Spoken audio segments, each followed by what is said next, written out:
A gente estava falando de amor romântico nos filmes, né? Nós mulheres, né, a gente cresce achando que a gente vai se casar, ter filhos, ser felizes para sempre e acabou, né? Só que quanto acontece isso? Quando acontece isso? Sabe? Aí a gente vive acreditando num amor romântico, enquanto os homens são ensinados, né, o quê? Desde pequeno, a gente ouve coisas do tipo: escondam suas cabritas, porque o meu lobão aqui tá solto, tá ligado? O homem vai ser sempre o fodão que vai pegar todas as mulheres e aí ainda passar o rodo e ainda cresce e aí tem que ser o machão, aí assiste filme pornô, aí acha que tem que performar uma masculinidade e que as mulheres têm que performar alguma coisa enquanto tem relação sexual, né? Porque tudo aquilo ali que a gente vê na maioria dos filmes pornôs não sexo de verdade, né? Não é como acontece na vida real. Então a gente ensina aos homens que eles têm que crescer pra pegar todo mundo e ser o garanhão e pegar todas as mulheres do universo. Mas para as mulheres a gente ensina que elas têm que ser belas, recatadas e do lar, né? E que tem que se ajoelhar para tudo que os homens falam e ser oprimida, né? E aí a gente vê essas relações disfuncionais, aonde, por mais que as pessoas achem que são monogâmicas, os relacionamentos são muito dos não monogâmicos, só que na verdade, na maioria das vezes, são os homens que são não monogâmicos com as mulheres e as mulheres ficam oprimidas, né? Então, assim, como é que se relacionam no capitalismo? É uma complicação muito grande, porque os papéis de gênero que são ensinados pra gente desde pequena fazem com que nossos relacionamentos sejam disfuncionais, sabe? Rua, eu performo bem na cama. Eu pego o travesseiro, deito e durmo. Bom demais. E é isso. E aí agora a indústria do Tadala Fila lucrando horrores, porque, né, nem os homens estão conseguindo mais performar o papel que lhes é esperado culturalmente, né? Exatamente. A Jéssica ainda tinha falado da relação da religião, né? De o quanto a religião ainda vem pra, tipo, podar também todos os nossos prazeres. O Samuel Sadan está nesse ramo do Tadala? Como assim, gente? Ai, cara, sério. O Leandro perguntou uma coisa que pouca gente comenta sobre pornô caseiro. O que eu acho? Eu acho que se a pessoa tá bem com isso, tá tudo certo, sabe? Eu sou totalmente contra a indústria pornô que a gente sabe que explora principalmente mulheres e pessoas LGBT, que a expectativa de vida de atrizes pornôs é uma expectativa de vida super baixa. Então, eu sou super contra essa indústria pornográfica que é espetacularizada nesses sites, vídeos e essas coisas. Mas eu sou a favor de pornôs artesanais, caseiros. Se você é de pornô, prefira pornôs caseiros e artesanais, né? Do que essa indústria pornográfica. Até porque, muito provavelmente, vai ser uma coisa muito mais verdadeira e mais condizente com a realidade do que aquilo que é performado nos filmes pornôs da grande indústria pornográfica, sabe? Eu não vejo o pornô também como um problema, a não ser nesse caso, né? Não vejo a pessoa assistir pornô ou consumir pornografia seja um problema. Não existe vício em pornografia, né? Se a gente for pensar naquilo que o Gabriel falou na live sobre maçonha, se vai falar que existe vício em pornografia, também vai falar que existe vício em café, também vai falar que existe vício em bebida, também vai, sabe? Tipo, tem que falar que existe vício em tudo, então. E não é bem assim, né? O YouTube censurou queer é foda, né? Brincadeira. Não, e essa coisa da popularização no Tadala é perigosa, gente. O Tadala não é pra vocês tomarem, assim, a torta e a direito e foda-se, não. Todo remédio tem efeito colateral, velho. Todo remédio.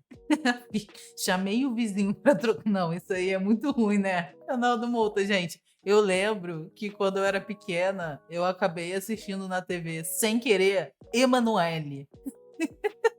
Eu não sei se vocês já ouviram falar, esse filme é muito famosinho, né? E eu lembro que eu fiquei, gente, o que é isso, sério? Mas é um filme por mais, o quê? Indie? Sei lá, não sei dizer. Exatamente, Slade. O Tadala é feito para alterar a pressão arterial, principalmente, assim como o... Como é o nome? O azulzinho. Qual é o nome? Esqueci agora. Ai, Mayra Card, gente, pelo amor de Deus, né? Tem comentários de Mayra Card. Viagra, vinagre. Vinagre. Não tomem vinagre.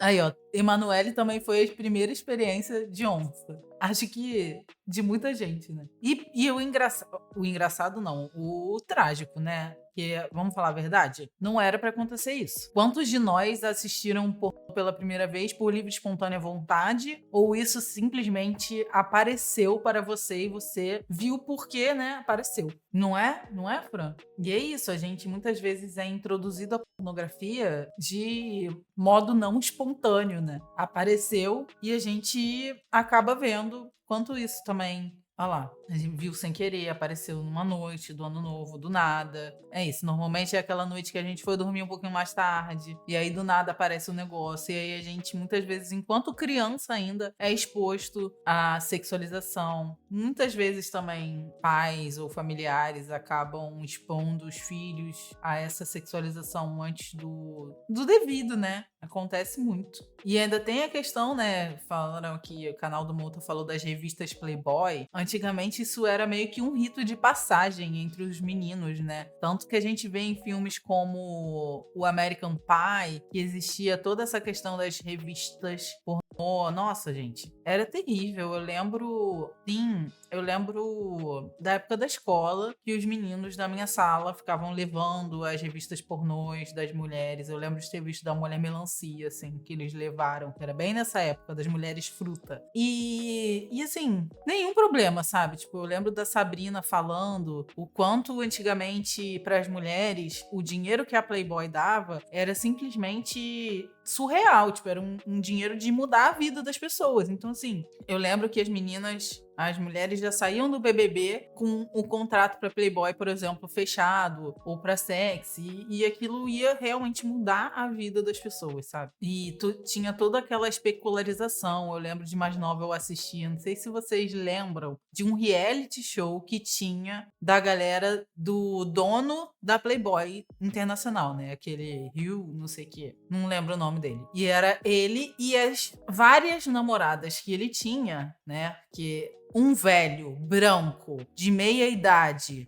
Hugh Hefner, exatamente, ter várias namoradas super novas que viviam com ele e faziam de tudo pra ele, estavam o tempo inteiro disponíveis os seus corpos sexualizados a todos os tempos. E eu lembro de ver isso e eu achava incrível. Gente, eu era uma criança, eu nem sabia o que eu tava vendo, sabe? Tipo, e existia e a gente cresceu. Quem cresceu nos anos 90 cresceu com uma hipersexualização das mulheres absurda, gente, sabe? O que era o Luciano Huck naquela época? Tinha a tiazinha e a feiticeira. O que era por exemplo, a Globeleza, tá ligado? Que, tipo, era uma mulher nua na TV, literalmente, no carnaval. Piscina do Gugu, o programa do Sérgio Malandro, que era a Porta dos Desesperados. Depois veio o Pânico, né? Que também fez toda uma geração de meninas. Eu mesma, adolescente, gente. Essa época do Pânico, eu devia ter uns 17, 18 anos, 20 no máximo, tá? E simplesmente as meninas, o desejo da vida delas era ser igual ao Panicat. Eu lembro que quando me perguntavam, o que você quer na academia? Qual o seu objetivo aqui de malhar? E eu falava, eu quero ser uma Panicat. Tipo assim, porque se você não fosse igual às meninas, as Panicats lá, porque era todo domingo aquelas mulheres lá aparecendo na TV. Era Nicole Ball, Juju Salimene, putz, não lembro das outras, mas eram as mais antigas, sabe?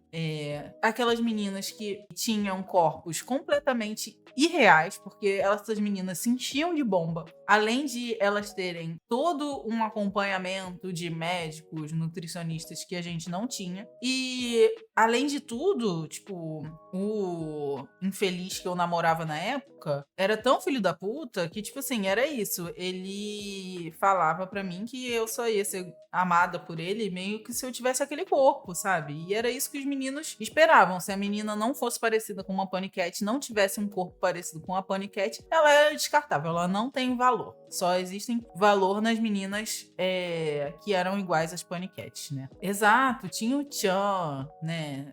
Mais antigo também, muita coisa. Mas Eu vi o Pânico. Eu também senti atração pelas paniquetes. Eu não sabia que aquilo que eu sentia era atração. Na verdade, pra mim era tudo uma grande brincadeira na época e eu não entendia realmente o que que era aquilo. Mas